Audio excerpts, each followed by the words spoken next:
Okay. Almost ready. Yeah. Okay. Record. Science should be fun. It should be kind. It should be, sort of like right now, a family, like as the lab. So I think that's important that you're not just part of a factory putting out papers in science.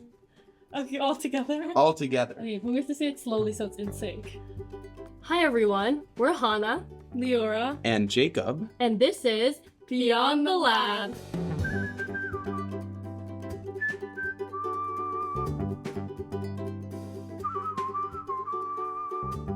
Welcome to Beyond the Lab, the podcast where we discuss all things not science with the world's leading scientists. Today, we're honored to have Dr. Elizabeth Campbell, a head of lab at the Rockefeller University. Dr. Campbell's pioneering work in microbiology, focusing on Mycobacterium, tuberculosis, and coronaviruses, has led to crucial insights into pathogen transcription mechanisms. An elected fellow of the American Association of Microbiology, she recently received the 2023 Emil von Behring Prize. Thank you so much for joining us, Dr. Campbell. Thank you for having me. Our goal in this podcast is to show any of the listeners that scientists aren't maybe necessarily what they have in mind when they think of scientists. And I think you're maybe a perfect example of that because your backstory is a little bit different. Before we get to that, though, we have a fun little segment at the beginning of our podcast. First, an icebreaker. All right, so Dr. Campbell, we want to know, what is your favorite way to eat potatoes? French fries. French fries, Good that's a good answer. What about you, Jacob? I really like a good thick potato soup with like scallions in it, maybe. Great, good answer. And what about you, Leora? I really like a nice baked potato. Nice. And what about you, Hona? I love salt and vinegar chips. That's my favorite way. Yeah, those are good. We want to talk a little bit about your origin story. You didn't grow up in America, right? You grew up in Guyana. That's correct. So I was born in South America, in Guyana, British Guyana, and I came to America in 1982 when I was 12 years old. What was your childhood like? So it was interesting. Guyana is a developing country. We were underneath a communist regime for a while, so it was a little bit tough. Things like bread and toilet paper that people take for granted, we would have to go in line for once a month for our allocation. Wow. Disease was rampant. We didn't have very good medical care. Vaccinations and all of those things were not available early on in childhood. And did you always know that you wanted to be a scientist, or did your childhood kind of influence that, or did you realize later in life? No, I wanted to be a nun, and then I wanted to be a lawyer, and then I wanted to be a scientist. Wow. Yes. Why do you want to be a nun? I went to Catholic school, and I think I just had this vision of wearing these robes. It's like really cool, but yeah. So that was the reason. So what age were you when you decided to become a scientist? And what influenced you? Yeah. Yeah. So I didn't think I wanted to be a scientist until I was in college, in my junior year, actually, senior year. A lot of it was mentors in college, seeing my professors do science, having the opportunity to go and do summer research in other universities and do science. And that's when I realized, oh, you can make a living doing this. So that's when it happened. Where did you go to college? Swarthmore. Oh, Swarthmore nice. College, And yeah. what was your college experience like? Yeah, it was pretty amazing. So I came from a failing school in New York. So I went to school in Queens, Flushing High School, and it was closed later on as a failing school.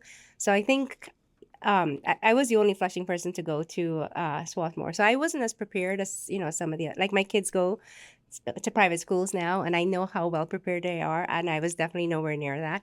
But what was nice about Swarthmore, it's small, and the professors care, so they really worked with me to get me up, and running. So that's what I love the most about Swarthmore. Did you have any teachers in school that you went to, in the high school or in college, that really shaped your decision to become a scientist?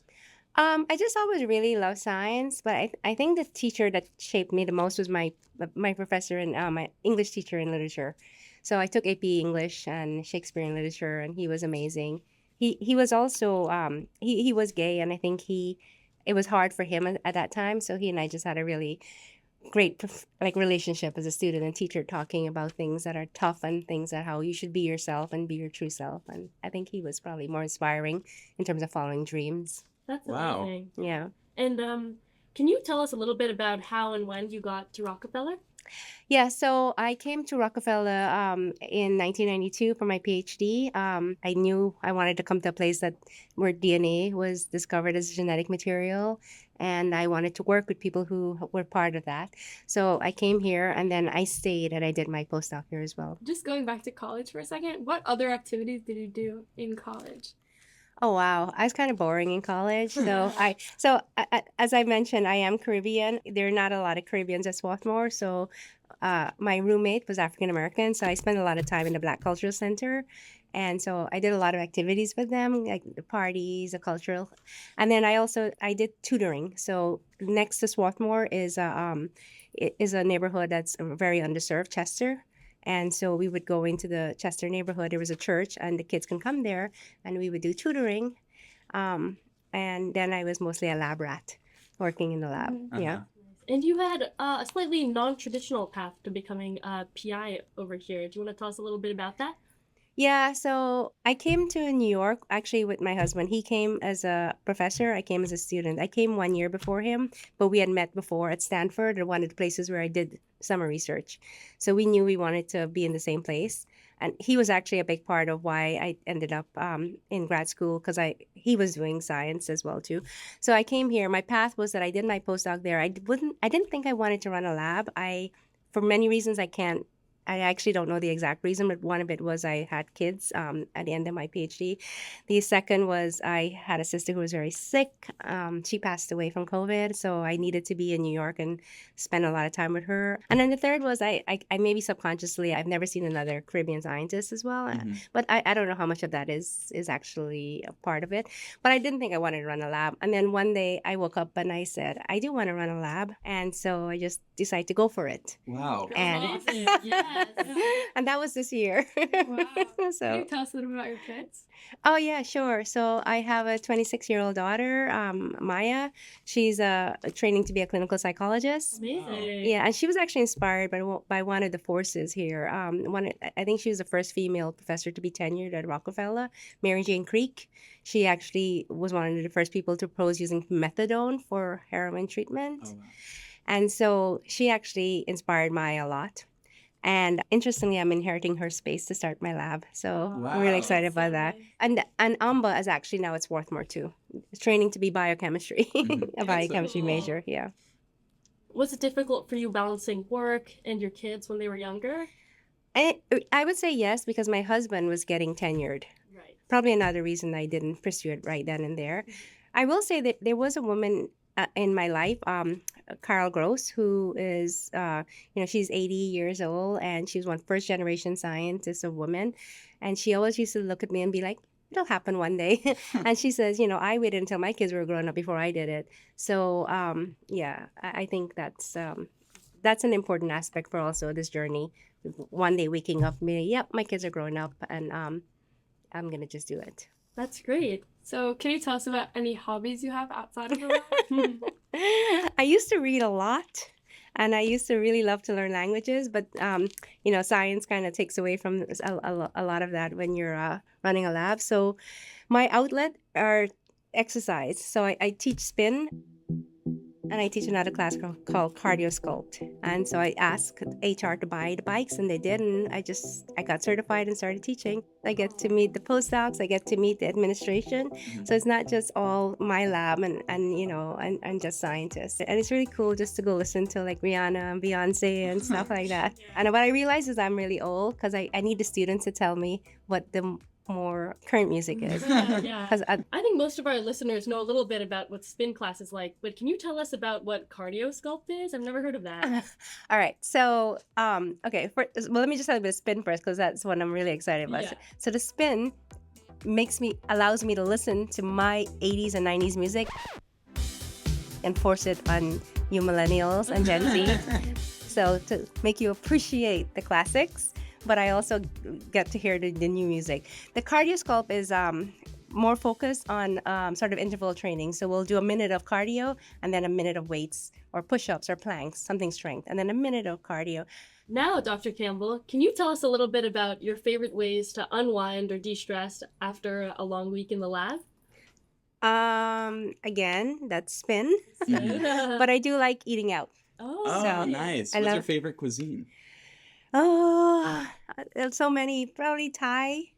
Yeah, I really like Thai food. Yeah. I really like probably Japanese food. I have a thing for sushi. Once I started eating it, yeah. What's your favorite sushi place in the city? There are so many to Yeah, I was choose about to from. ask also any NYC restaurant recommendations. All right, this is gonna show my privilege now as well. So I really like sushi seki.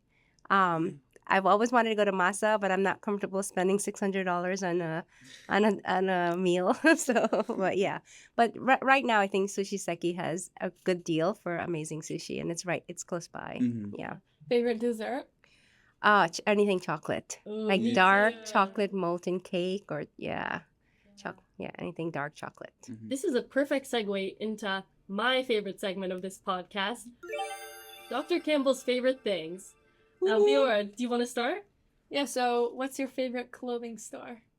Ay ay ay. Atleta. Oh, I like that one too. That's great. And we were also wondering about your favorite books because I know you liked to read growing up. Oh yeah. As I said, in current books not so much, but I have a thing for the classics. So Me I love the too. Bronte sisters. I like Austen. My favorite book might be there are two, Things Fall Apart and or Frankenstein. So Things Fall yeah. Apart is such a beautiful book. yeah. I'm very excited. I'm reading Frankenstein in the fall as part of my AP English curriculum. I'm very, very excited. Oh yeah, she's amazing, Mary Uh-huh. Shelley. Yes. And do you have a favorite sport? Favorite sport. I'm not very sporty. Maybe ping pong. Oh, I Oh, love yeah, that. Like great. yeah. So that's probably the only thing I can do Have you tried properly. pickleball? Yeah. No. Okay, so full disclosure, I have a secret competitive streak that comes out and I don't like it. Oh no. And so I get really wound up when I play. So I tried not to do it. I think you'd like pickleball. It's a lot of fun. Yeah. Pickleball's pretty low key. Yeah. You haven't seen me play it yet. All right, our next one, your favorite song. Oh my God. Favorite song. Maybe Whitney Houston, I Will Always Love You. Oh, that's a great song. Yeah. Do you play that during your the classes? Cool down, yes. Oh, That's nice. great. Yeah. Mhm. How about a favorite musical artist? Ay, ay, ay. So it's probably right now. It's very old school again. I really like the Cranberries. Uh-huh. Currently loving Rihanna. So she's also Caribbean. Yeah, and I think you're the only Caribbean PI at Rockefeller. Can you tell us a little bit about what that was like coming here and being a sort of pioneer? Yeah, it's been an interesting journey, and to be honest, I've always been a little self-conscious. You can't hear it now, but I do have a Caribbean accent, and so it always been a bit self-conscious speaking or giving lectures and things like that. I will say, there was another professor here, Vanessa Ruta, who's an amazing neuroscientist, and her husband is from Trinidad, and getting to know that family and speaking.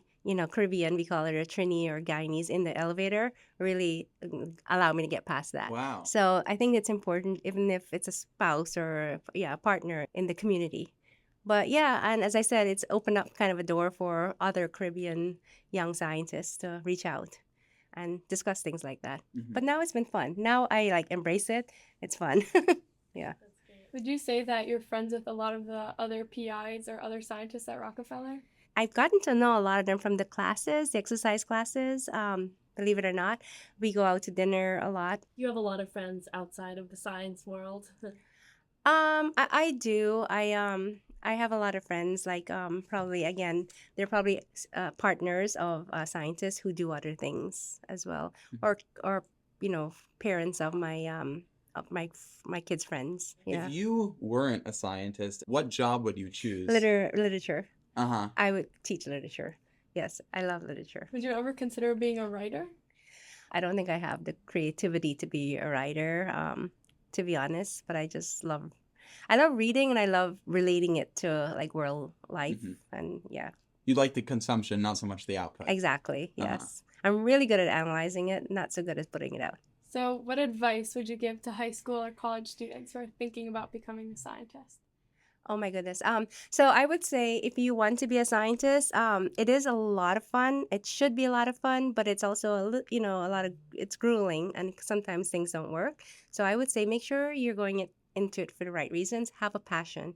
It has to be burning. Like I really wanted to work with the people who discovered DNA and learn how you can, use genetics, use biochemistry to answer your questions. And I think that's all I could think about. I used to do dissections in Swarthmore, and we had these dissections, and I would just bring home my carcasses and keep dissecting. And my roommate hated it, but yeah. So it was always burning. Like I can't get it out of my head. So I would say make sure it's a burning desire, and then do it, and find the right role models. Yeah. Science should be fun. It should be kind. It should be, sort of like right now, a family, like as the lab. So I think that's important that you're not just part of a factory putting out papers in science.